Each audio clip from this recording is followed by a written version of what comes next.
Hi viewers, welcome to Neyveli சமையல். நான் உங்கள் ஜெயந்தி. இன்றைக்கி வந்து அமேசான்லேருந்து ஒரு யூஸ்ஃபுல் ப்ராடக்ட் வாங்கியிருந்தோம். அது ரொம்ப நல்லா இருந்தது.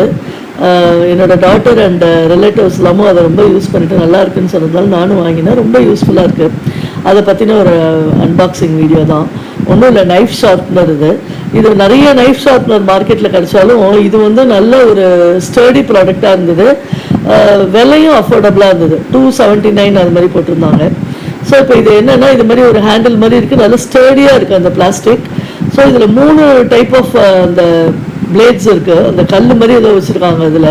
அதில் கத்தியை வந்து என்ன சொல்கிறாங்க அப்படின்னா, எந்த சைஸ் கத்தியாக இருந்தாலும் சரி, அந்த ஒரே டைரெக்ஷனில் இந்த ஜிக்ஸாக் பண்ணாமல், ஃபார்வர்ட் பேக்வர்ட் போகாமல் ஒரே டைரெக்ஷனில் ரொம்ப ப்ரெஷர்லாம் கொடுக்காமல் நார்மலாக ஒரு 2-3 தடவை பண்ணினீங்கன்னா போதும். நல்லாவே ஷார்ப்பாக இருக்குது. அப்பப்போ வேணுங்கிறச்ச யூஸ் பண்ணிக்கலாம். தேங்க்யூ.